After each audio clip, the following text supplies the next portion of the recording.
শুভেন্দু অধিকারীকে যাওয়ার নির্দেশকে চ্যালেঞ্জ করে ডিভিশন বেঞ্চে রাজ্য। প্রধান বিচারপতির কাছে আবেদন রাজ্যের, দ্রুত শুনানির আর্জি। শুভেন্দু অধিকারীকে সন্দেশখালী যেতে অনুমোদন কলকাতা হাইকোর্টের প্রধান বিচারপতির। গতকাল সন্দেশখালীতে যাবার পথে বাধাপ্রাপ্ত হওয়ার সময় এক পুলিশ অফিসার পাঞ্জাবি হওয়ার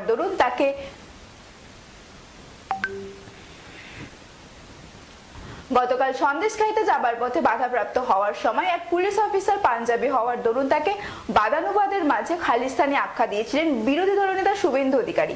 তারই প্রতিবাদে আজ বিজেপির সদর দপ্তর মুরলীধর সেন লেন পার্টি অফিসের সামনে বিক্ষোভ। আন্দাজ করছিলাম যে গতকালের মাননীয় বিচারপতি কৌশিক চন্দ্র অর্ডারের পরে রাজ্য সরকার কিছু না কিছু একটি করবেই আর কি, কেননা রিপোর্টারকে অ্যারেস্ট করা যায়, অনেক কিছু করা যায়, কিন্তু আইন আদালতের অর্ডারের সাথে কমপ্লাই করা যায় না।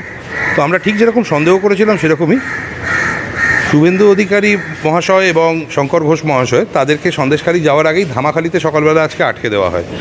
আমরা গতকালের অর্ডারের কমপ্লায়েন্স অনুযায়ী সময় মতো রুট ম্যাপও দিয়ে দিয়েছিলাম, যা আন্ডারটেকিংও কোর্টের তরফ থেকে দিতে বলা হয়েছিল, আমরা সেই আন্ডারটেকিংও জমা করে দিয়েছিলাম গতকালই। কিন্তু তা সত্ত্বেও আজকে এক অদ্ভুত কারণ দেখিয়ে এটা রাজ্য সরকার এখন বর্তমানে করে থাকে, আদালতের অর্ডার হলেও সেই আদালতের অর্ডার তারা ভায়োলেট করে এই বলে যে না আমরা অ্যাপিল করতে পারি, তাই জন্য আমরা এখন কমপ্লাই করব না।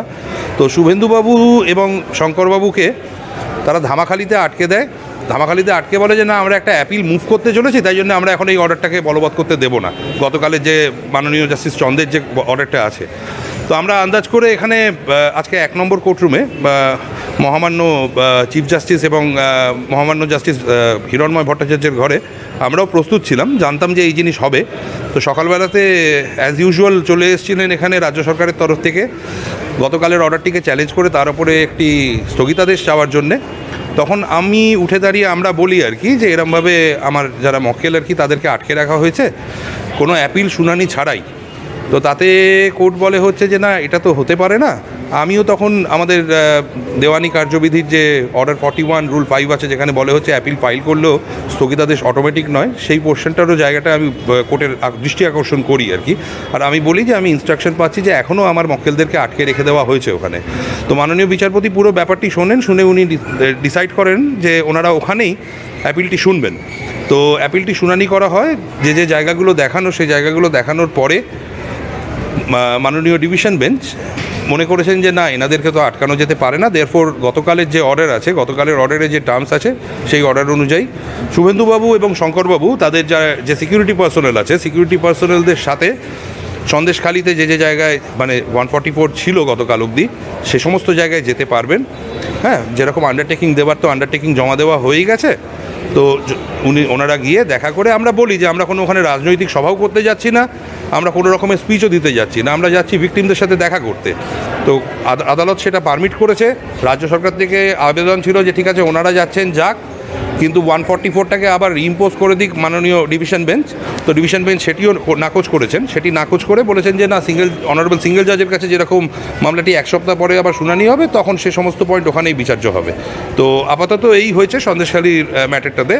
মামলাটি শুনানিকালীন আরও কিছু মন্তব্য মাননীয় চিফ জাস্টিস আরও করেছেন, প্রধান বিচারপতি মহাশয় আরও কিছু মন্তব্য করেছেন। কারণ এই সন্দেশখালী ঝামেলার যে উৎস সেই শাহজাহান শেখ আজও ধরা পড়েনি, সে আজও ঘুরে বেড়াচ্ছে বিভিন্ন জায়গায়।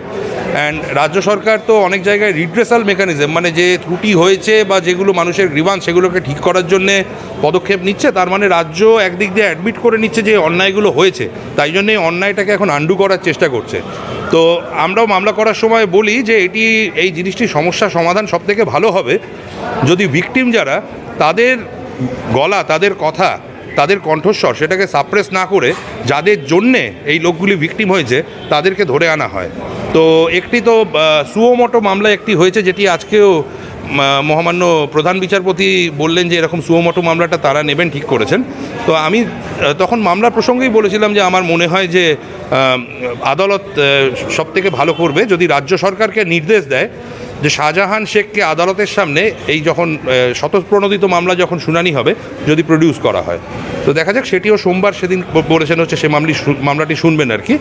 তো এখন দেখা যাক যে আদালত সেই মামলাতে কি করে আর কি। রিপোর্ট দেখে মনে করছে আদালত যে শেখ শাহজাহান মূল মাস্টার মাইন্ড, কি বলবেন? এটা আদালতের মন্তব্য। এবার আদালত রিপোর্ট দেখে বা কী ডকুমেন্টস দেখে মনে করেছেন সেটা তো আমি বলতে পারবো না। এটা আদালতের মন্তব্য, সেটা সোমবার আশা করি বোঝা যাবে আরও ভালো করে, যখন এই শতপ্রণোদিত মামলা শুনানি হবে।